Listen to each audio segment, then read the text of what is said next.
Bismillahirrahmanirrahim. Assalamualaikum warahmatullahi wabarakatuh. Al-Fatihah ila ruhi sayyidina habibina jabal Rasulullah sayyidina Muhammad ibn Abdullah sallallahu alaihi wa ala alihi wa sahbihi ajma'in bidratina la ya'dir rijani wal janna wa yaqana bi asrarihim wa anwarihim wa ilmina fa barakatihim fi dini wa dunya wal akhirah ja'aluna min hizbihim yarzuquna mahabbatahum ويتوفنا على ملتهم ويحشرنا في زمرتهم بالعافية وسلامة لهم الفاتحة أعوذ بالله من الشيطان الرجيم بسم الله الرحمن الرحيم الحمد لله رب العالمين الرحمن الرحيم مالك يوم الدين إياك نعبد وإياك نستعين اهدنا الصراط المستقيم صراط الذين أنعمت عليهم غير المغضوب عليهم ولا الضالين آمين Bismillahirrahmanirrahim. Bismillahirrahmanirrahim. Nawaitu ta'alluma wa ta'lima wa tadhakkura wa tadhkira wa naf'a wal intifa'a wal ifadata wal istifadata والحثاء على التمسك بكتاب الله وسنة رسوله صلى الله عليه وسلم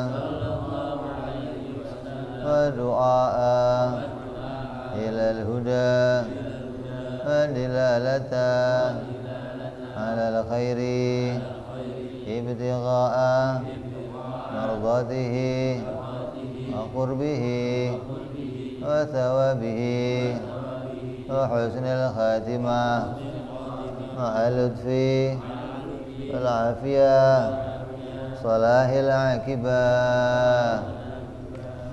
Bismillahirrahmanirrahim. Alhamdulillahirabbil alamin. Wassalatu wassalamu ala asyrafil anbiya'i wal mursalin Sayyidina wa habibina wa syafi'ina wa maulana Muhammadin sallallahu alaihi wa ala alihi wa sahbihi ajma'in. Amma ba'du. Qala musanniful kitab Hadratu Syekh rahimahullah wa ghafara lahu wa liwalidayna fa'ana bihi fid darain. Allahumma aftah qulubana futuhal arifin wa bihikmatika wansur alaina birahmatika ya arhamar rahimin. Ila anqal. Sampai apa kemarin? Halaman 7. Apa? Hah? Syariat, thariqat, hakikat.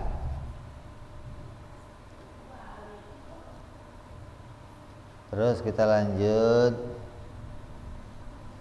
Setelah menjelaskan tentang syahadat, dua kalimat syahadat, makna atau kandungan yang kita pahami dari dua kalimat syahadat secara ringkas, yaitu menyaksikan sifat-sifat ketuhanannya Allah dan menyaksikan sifat-sifat kerasulan Nabi Muhammad sallallahu alaihi wasallam. Itu artinya syahadat.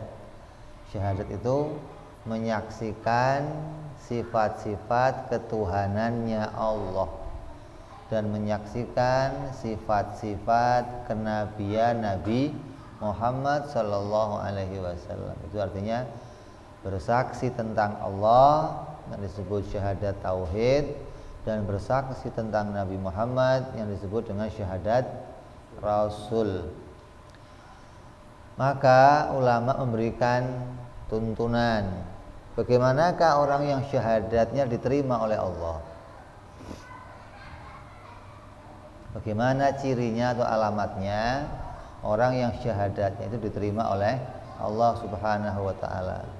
Artinya kesaksian dan pengakuan tentang ketuhanannya Allah kesaksian dan pengakuan tentang kenabian Nabi Muhammad yang dia lakukan diterima oleh Allah di dunia sampai akhirat. Kata ulama, alamatnya apabila di dalam hatinya bisa mengucapkan raditu billahi robba wa bil islami dina wa bi muhammadin nabiyya wa bil qur'ani imama. Itu alamatnya orang yang hatinya bisa mengucapkan demikian, maka dia termasuk orang-orang yang akan diterima syahadatnya di dunia sampai di akhirat.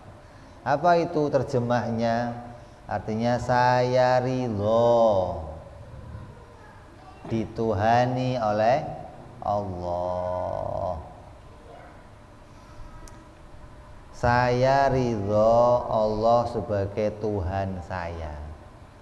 Saya ridho Nabi Muhammad sebagai Nabi saya. Saya ridho agama Islam sebagai agama saya. Dan saya ridho kitab suci Al-Quran sebagai pedoman hidup saya. Apa pengertiannya? Ridho kepada Allah artinya yang dimaksud dengan ridho itu menerima. Yang dimaksud dengan ridho itu hatinya senang. Kalau kata orang Jawa itu bombong. Bombong itu apa?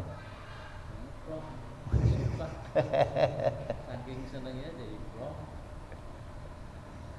Jadi hatinya itu riang gitu loh, gembira gitu loh, lega ya.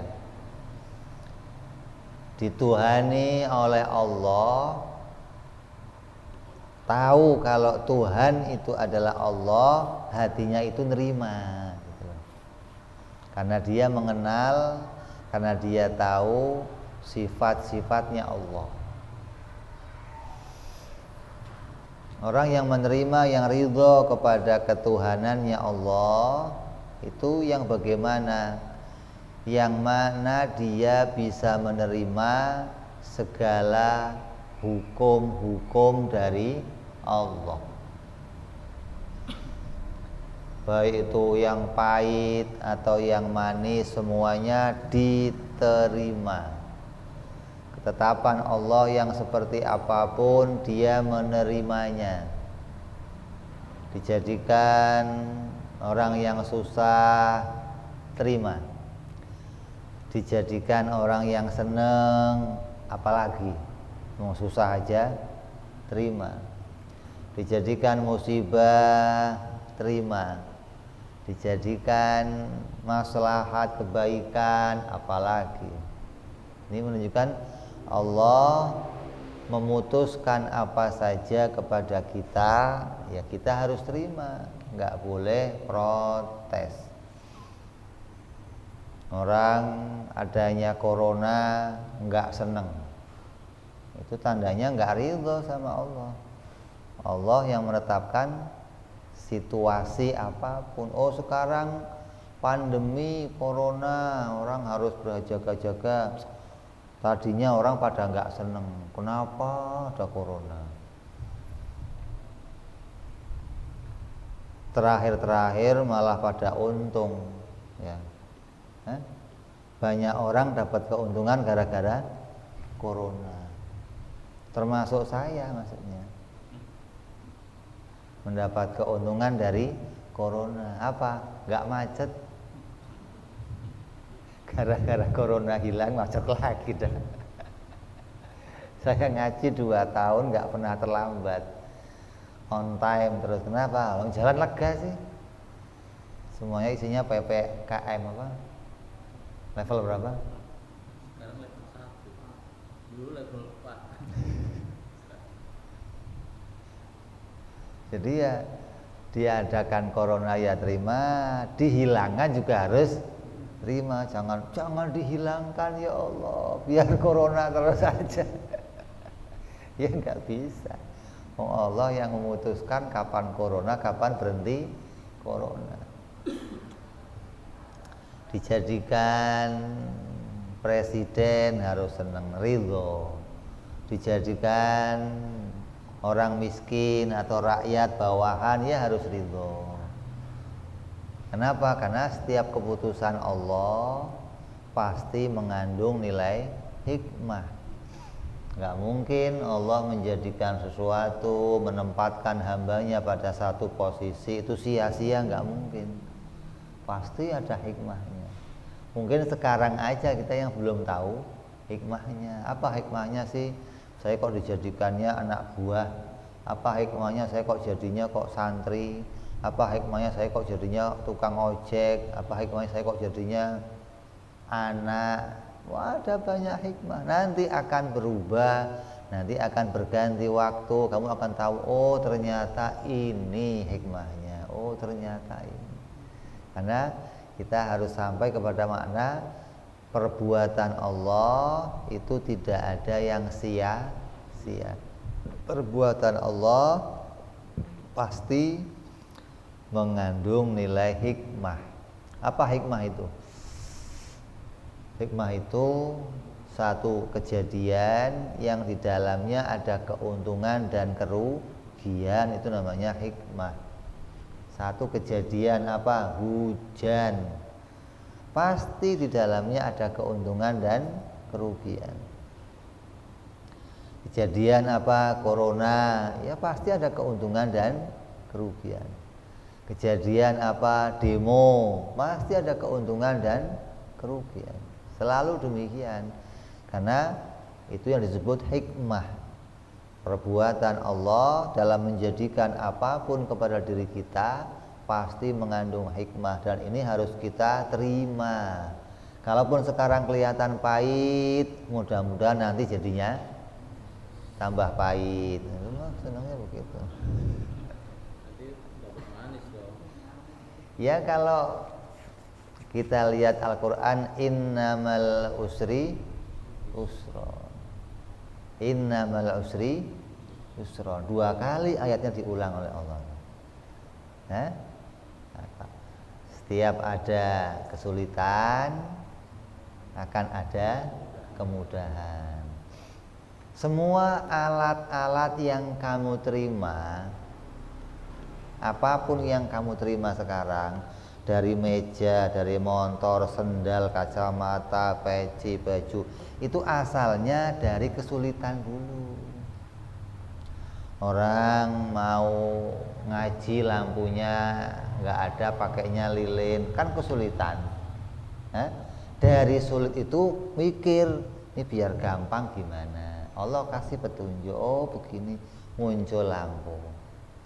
Orang baca kok remeng-remeng, kesulitan. Nah, dari kesulitan orang mikir, oh kacamata jadi terang. Motor kesulitan, kesono kemari jauh, orang bikin sepeda. Sulit lagi, sepeda masih sulit, bikin lagi motor. Motor nggak betah, kehujanan, bikin mobil. Semua yang didatangkan oleh Allah asalnya kamu mendapatkan kesulitan, hingga kamu terus mencari gimana biar ada kemudahan. Nah, biasanya kalau ada kesulitan, Allah lalu akan datangkan kemudahan, asal kamu terima dan berusaha. Ketika ini ada kemudahan, keuntungannya nanti akan menjadi kemudahan untuk beribadah kepada Allah. Tapi kan kita enggak. Contoh, dulu orang ngaji dari rumah ke tempat gurunya 3 jam, 4 jam, kan lama. Jalan kaki jauh. Setelah ada motor, ada sepeda, jadinya berapa? Setengah jam nyampe. Ringkas, ya kan? Nah, sisa waktunya buat apa? Main game. Kan rusak jadinya. Mendingan jalan kaki kalau begitu. Pahala semua isinya. Dipercepat, ada sisa waktu, mestinya untuk aktivitas yang lain, yang baik. Ini dipakai untuk, nah itu kita begitu. Ya, itu kita begitu. Artinya kemudahan yang diberikan, baik itu kemudahan waktu, kemudahan segalanya, maka kemanfaatannya, kelebihannya mesti kita kembalikan lagi kepada Allah. Oh ini ada keringanan, oh ini ada kegampangan, ada kemudahan, kita manfaatkan lagi untuk ibadah kepada Allah Subhanahu wa taala. Itu maknanya ridho kepada setiap hukum-hukum yang diberlakukan oleh Allah. Artinya keputusan apapun menyangkut nasib kita, nasibnya alam semesta, kita terima. Karena inilah yang dikehendaki oleh Allah. Yang kedua, saya ridho Nabi Muhammad sebagai nabi saya. Maknanya apa? Maknanya menerima Nabi Muhammad sebagai suri tauladan, menerima Nabi Muhammad sebagai idola, menerima Nabi Muhammad sebagai contoh. Nah, dikatakan apa dalam Quran? In kuntum tuhibbunallah fattabi'uni yuhibbukumullah. Apabila engkau mencintai Allah, mengaku sebagai hambanya Allah, maka ikutilah aku, pedomilah aku, maka kamu akan dicintai oleh Allah Subhanahu wa ta'ala. Artinya kamu boleh jadi orang yang cinta kepada Allah, tapi kalau kamu nggak mau ikut jalan Nabi Muhammad, kamu nggak akan dapat cintanya Allah, gitu lah. Artinya keridhaan Allah hanya akan diberikan kepada hamba-hamba yang ridho kepada Nabi Muhammad sebagai contoh, sebagai panutan. Terus ridho kepada Nabi Muhammad juga maknanya kita menjunjung panji-panjinya Nabi Muhammad, memuliakan apa yang menjadi perjalanan Nabi Muhammad, memuliakan sunnah-sunnahnya Nabi Muhammad. Dan yang terpenting lagi, otak kita jangan sampai dicuci hingga menganggap ada yang lebih hebat selain Nabi Muhammad. Ini sering kali kamu asal lihat orang hebat, jenius, masuk TV, dapat Nobel, dapat hebat, Nabi Muhammad tersingkirkan, kalah hebatnya dari dia, seakan-akan Nabi tidak lebih hebat. Padahal tidak ada yang melebihi kehebatan Nabi Muhammad Sallallahu Alaihi Wasallam dalam segala hal. Jadi kita harus kembalikan, kita idolakan Nabi dengan segala kemuliaan yang diberikan oleh Allah Subhanahu wa ta'ala. Kalau ada seorang dia menjadi presiden hebat, maka Nabi lebih hebat. Kalau ada orang menjadi suami, dia hebat, Nabi suami paling hebat. Kalau ada orang jadi anak yang berbakti, Nabi anak yang paling berbakti, yang paling hebat. Kalau ada orang tua yang bisa mengasuh orang tuanya, anak-anaknya, maka Nabi paling hebat mengasuh anak-anaknya semua. Kalau ada pemimpin hebat, Nabi paling hebat. Kalau ada orang yang bisa perang paling hebat, Nabi paling hebat. Kalau ada orang yang mengatur strategi perang paling hebat, Nabi paling hebat. Gitu loh. Jadi kita harus kembalikan, kita harus idolakan Nabi dari segala manusia. Karena enggak ada manusia sehebat Nabi Muhammad yang dilahirkan lagi, enggak ada.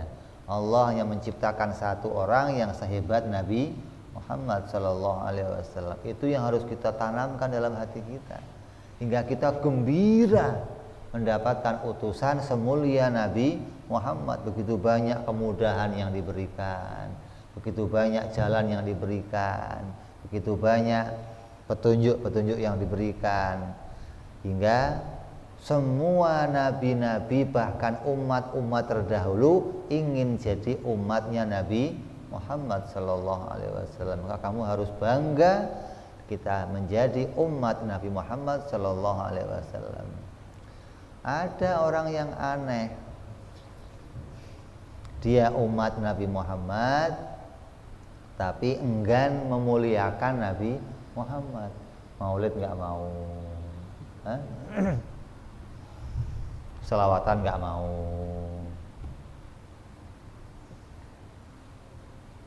Nabi hanya dianggap sebagai tukang pos, mengantarkan Quran, mengantarkan hadis, mengantarkan surat untuk kita, lalu disuruh pulang, udah dianggap nggak ada gunanya lagi.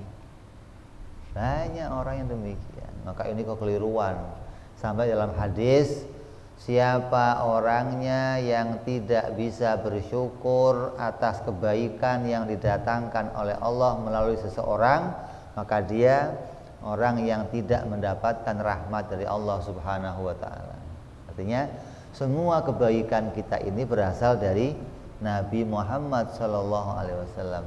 Dalam kitab Maulid dikatakan apa? Wa min bariyatil mahmud wa huwa mutalaqqan an zainil wujud.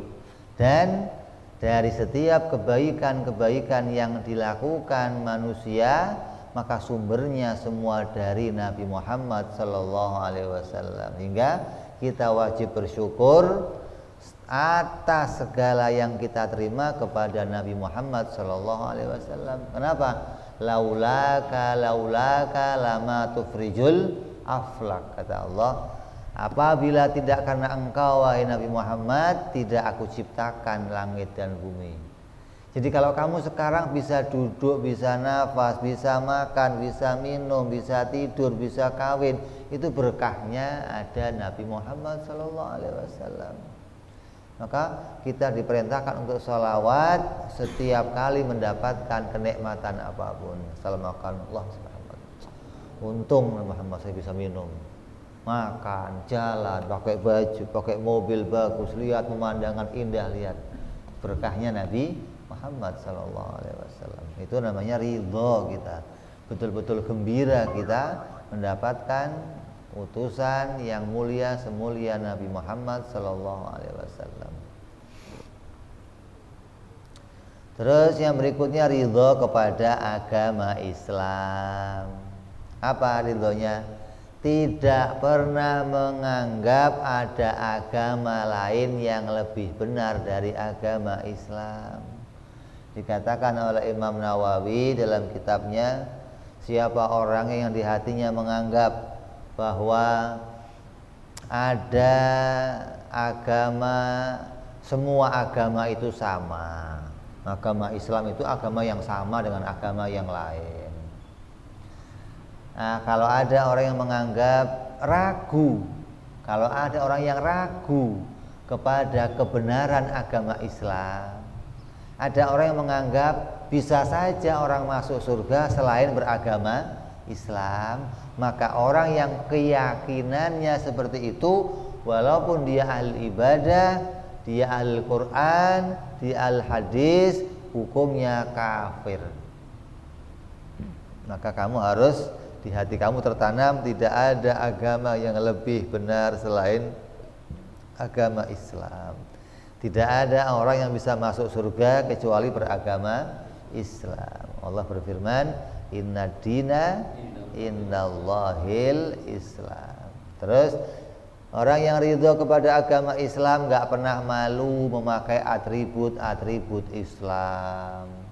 Bangga kita menjadi orang Islam. Sekarang kita sedang di framing, sedang diarahkan untuk malu mengakui diri kita Islam. Sekarang lagi muncul ini gencar, Islam teroris, Islam itu radikal, Islam. Hingga ketika seorang itu mengaku beragama Islam, nanti akan muncul suatu masa kamu dicemooh, ngapain agama teroris, kamu peluk kenapa? Hingga kamu nggak bangga lagi jadi orang Islam. Ini nggak boleh terjadi. Kamu harus ridho, saya bangga ya Allah dengan agama Islam. Kenapa? Karena yang tidak senang dengan agama Islam adalah musuh-musuhnya Allah, musuh-musuhnya agama, yang mereka mau menjauhkan kita dari Allah Subhanahu wa ta'ala, mau menjauhkan kita dari kebenaran. Ini yang sekarang muncul, hingga di framing macam-macam, kiai ditangkap, ini ditangkap, terus gitu. Ini kemunculan ini sengaja dimunculkan. Kenapa? Sudah konspirasi, sudah persekongkolan, sudah kesepakatan banyak kelompok, karena mereka tahu tidak ada yang bisa menjatuhkan agama Islam, tidak ada yang bisa membubarkan agama Islam, nggak ada yang bisa mengalahkan agama Islam, agama yang terbesar di dunia, pemeluknya terbanyak di dunia, terkuat di dunia. Hingga cara mengalahkannya bagaimana? Bikin fitnah, bagaimana dihancurkan dari dalam agar orangnya malu, agar orangnya terus. Makanya cara menghancurkan orang Islam bagaimana? Sudah dipikirkan oleh mereka. Apa yang pertama jalannya? Hancurkan perempuan-perempuan Islam. Cara yang kedua, fitnah guru-guru ngaji. Itu cara ngajar orang Islam itu. Ketika perempuan-perempuan kita sudah enggak mendidik anak-anaknya, ibu-ibunya orang Islam sudah enggak mendidik anaknya, dia sibuk kerja ke kantor, anak dititipin baby sister, anak kehilangan pendidikan. Ini awal mula kehancuran Islam. Udah sekolahkan dia. Oh, sekolahnya negeri aja, jangan kok pondok. Wah, pondoknya bahaya. Ustadznya difitnah, hingga dijauhkan kita dari pendidikan Islam. Pendidikan pertama Islam dari ibu. Pendidikan kedua Islam dari guru. Ketika dua ini difitnah, hancur Islam perlahan-lahan. Ini sudah dipikirkan oleh mereka bagaimana mengkonsep agar Islam hancur, Islam itu. Jadi kita harus hati-hati dalam keadaan yang sekarang terjadi ini. Kita harus bangga selalu sama agama Islam. Gak ada agama yang diturunkan Allah selain agama Islam, gak ada. Kalaupun mereka mengaku saya beragama ini, beragama itu, hanya pengakuan tentang agama yang mereka peluk, tapi nggak ada teks yang menyatakan Allah mengutus Nabi untuk membawakan agama itu, nggak ada. Agama yang dibawakan oleh Allah kepada para Nabi hanya satu agama, itu agama Islam. Kan aneh, umpama begini nih, Nabi Adam diutus, Nabi Nuh diutus, terus Nabi Saleh diutus, Nabi Hud, Nabi Idris, Nabi Musa, Nabi diutus. Terus dikasih umat, Adam ini umat kamu ya, Nuh ini umat kamu, Idris ini umat kamu, Musa ini umat kamu. Masing-masing dikasih umat dan disuruh menyampaikan berita kepada umatnya masing-masing. Terus setelah disampaikan semuanya, terakhir Nabi Muhammad diutus. Terus Allah ngomong, inna dina indallahil Islam. Pokoknya yang saya ridhoi cuma agama Islam. Andai Nabi Adam nggak bawa agama Islam, andai Nabi Nuh nggak bawa agama Islam, andai Nabi Musa nggak bawa agama Islam, sia-sia dong mereka jadi nabi. Masa mereka mengajak umat diajak untuk patuh, tapi nggak Allah kasih selamat. Kenapa? Gara-gara agamanya bukan Islam. Nabi Musa udah umatnya banyak, nggak selamat. Nabi Isa udah umatnya banyak, nggak selamat. Kenapa? Hanya gara-gara bukan agamanya Islam. Kan nggak mungkin. Jadi semua nabi pasti agamanya Islam. Menunjukkan semua nabi membawa umatnya pada keselamatan. Adapun mereka kok mengakui agama saya ini, itu oknum yang merusak citra agama dan mau mencari keuntungan, mendapatkan cuan. Kamu cuan tahu? Apa? Pulus. Lu taunya pulus doang, cuma nggak tahu. Ya, kita masuk Isya, kita ada sebentar. Mulai.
أشهد أن محمد رسول الله.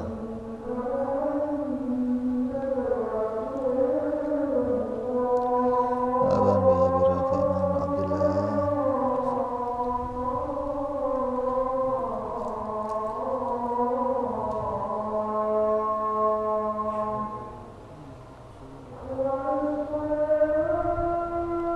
حول ولا قوة إلا بالله العلي العظيم.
الله أكبر الله أكبر.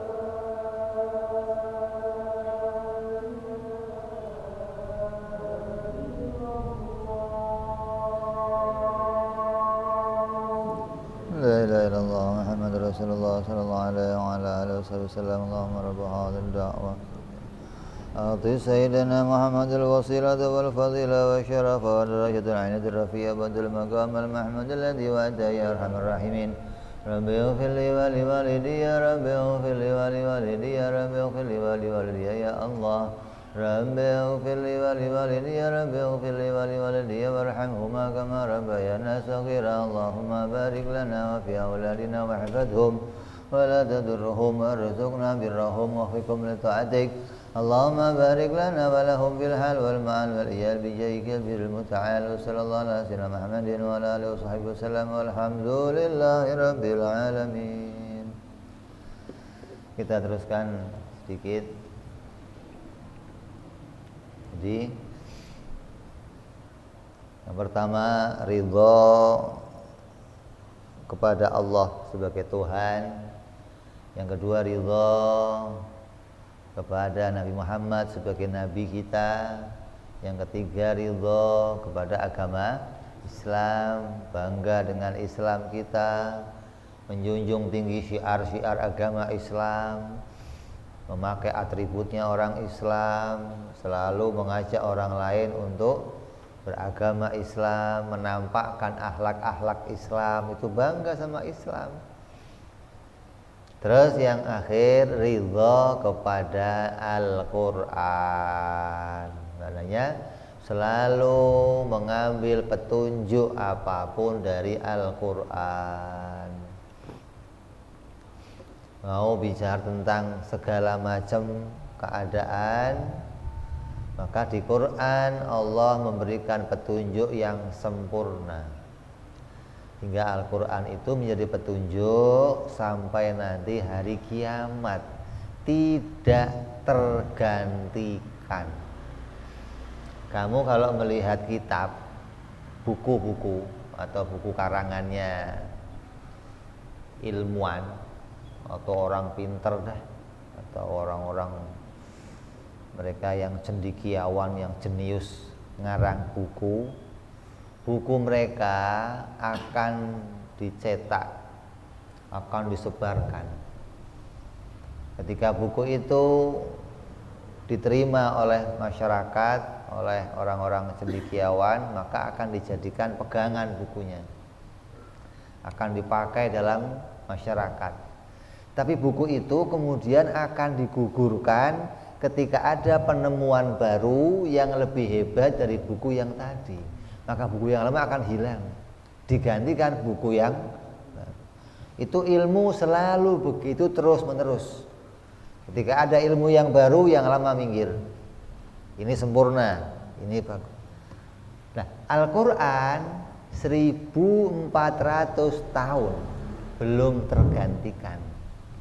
Tidak ada yang bisa menggantikan petunjuk dari Al-Quran. Dan buku-buku lain yang baru terbit, udah hilang, terbit, udah hilang, sudah ribuan buku. Sudah ribuan catatan, ribuan penemuan para cendekiawan, ribuan penemuan para orang-orang ilmuwan jenius. Tapi hasil mereka nggak sampai 10 tahun, 100 tahun, 200 tahun lamanya muncul lagi yang baru, hilang. Kenapa? Karena sudah nggak sesuai dengan zamannya, gitu loh. Ketika diukur dengan zamannya, buku ini dianggap buku yang sudah nggak relevan untuk dipakai. Quran tidak pernah nggak relevan. Setiap zaman Quran selalu relevan untuk jadi pedoman hidup kita, hingga nggak tergantikan sampai nanti hari kiamat. Kalau ada yang lebih hebat petunjuk dari Quran, pasti Quran tergeser. Tapi nggak ada yang bisa menggeser Quran. Kenapa? Di dalamnya penuh dengan petunjuk, yang petunjuknya sampai kepada membuka tabir ilmu pengetahuan yang banyak. Orang bisa paham antariksa, bisa paham tentang geografi bumi, bisa paham masalah astronomi, paham masalah tubuh, masalah perbintangan, masalah berbagai macam. Itu semuanya sumbernya dari berita-berita Al-Quran. Beritanya begitu ilmiah, yang setiap tahun, yang setiap waktu ulama, yang setiap waktu bahkan para jenius, para cendekiawan mengutip, mengambil berita Quran untuk mereka teliti. Dan semuanya otentik, semuanya sesuai dengan keadaan zaman dan bisa dipakai sebagai pedoman kehidupan. Oh, ternyata petunjuknya harus begini. Oh, ternyata orang yang harus begini. Ternyata maka Quran nggak tergantikan, dan kita harus bangga punya Al-Quran. Jangan mengambil petunjuk dari selain Al-Quran. Sekarang mulai muncul kelompok-kelompok yang mengatakan bahwa Quran nggak lengkap.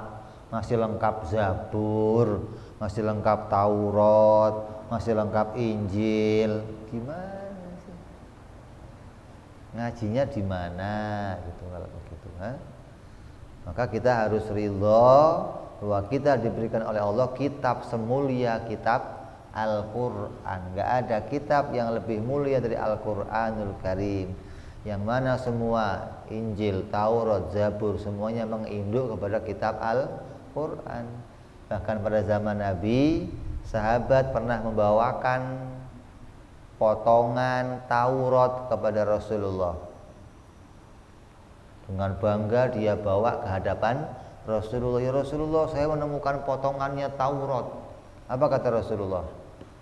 Jangankan kitabnya, Musanya pun kalau datang sekarang kemari ikut saya. Kok kitabnya kamu bawa-bawa ngapain? Jangankan kitabnya, Nabi Musanya umpama kamu temukan hadir sekarang, lihat ada saya, akan ditinggalkan semua ajarannya, akan ikut ajaran saya. Lah untuk apa lagi Injil? Untuk apa lagi Zabur, Taurat ketika sudah ada Al-Qur'an? Kenapa? Karena diciptakan oleh Allah menjadi penyempurna dari semua kitab-kitab yang terdahulu. Kenapa Al-Qur'an enggak diberikan Allah kepada umat-umat yang terdahulu? Kenapa? Kemampuan akal mereka tidak bisa memahami Al-Qur'an. Kemampuan akal mereka pada masa itu belum sanggup memahami Al-Qur'an yang isinya penuh dengan keilmiahan, penuh dengan berita-berita yang perlu diteliti. Sehingga pada masa itu belum ada zaman penelitian, hingga nggak cocok kitab itu untuk zaman-zaman sebelumnya. Nah, setelah zaman Rasulullah, dunia sudah mulai mengerti penelitian, dunia sudah mulai maju, maka diturunkanlah Al-Qur'an yang cocok pada zamannya. Dan terus berkembang ilmu pengetahuan sampai kita sekarang ini. Sampai nanti, hingga Al-Qur'an itu ilmu atau kitab yang cocok di setiap zaman. Jangan ambil pedoman dari selain Al-Qur'an, apalagi baca kitab-kitab primbon, kitab-kitab ramalan, kitab-kitab perbintangan. Nasib kamu bulan ini begini, nasib kamu bulan depan begini. Ya Allah, di Quran sudah sempurna. Orang kalau mau istikharah, ada masalah, cari petunjuk sama Allah, buka Al-Quran. Sholat 2 rakaat, buka Al-Quran. Sholat 2 rakaat, buka Al-Quran. Ini istikharahnya orang Islam mengambil petunjuk dari Al-Quran, karena betul-betul Quran itu petunjuk untuk kita, membawa kepada jalan kebenaran. Inilah orang yang telah mengucapkan 2 kalimat syahadat, apabila di hatinya punya keridhaan kepada Allah, keridhaan kepada Nabi, keridhaan kepada agama Islam, keridhaan kepada Al-Quran, dan dia betul-betul gembira, senang menerima itu semua, tandanya Islamnya diterima oleh Allah sampai akhirat. Mudah-mudahan kita semua menjadi orang-orang yang bisa ridho kepada Allah, ridho kepada Nabi Muhammad, ridho kepada agama Islam, dan ridho kepada Al-Quran, hingga kita menjadi orang yang diterima oleh Allah iman Islamnya di dunia sampai di akhirat nanti. Amin ya rabbal alamin. Al-hadiniyah wa ala hadratin Nabi. Al-Fatihah. A'udzu billahi minasyaitonir rajim. Bismillahirrahmanirrahim. Alhamdulillahi rabbil alamin arrahmanir rahim maliki yaumiddin iyyaka na'budu wa iyyaka nasta'in ihdinas siratal mustaqim siratal ladzina an'amta 'alaihim ghairil maghdubi 'alaihim waladdallin amin. Ya Rabbana i'tarafna bi annana i'tarafna wa anana asrafna la la ashrafna wa tub alaina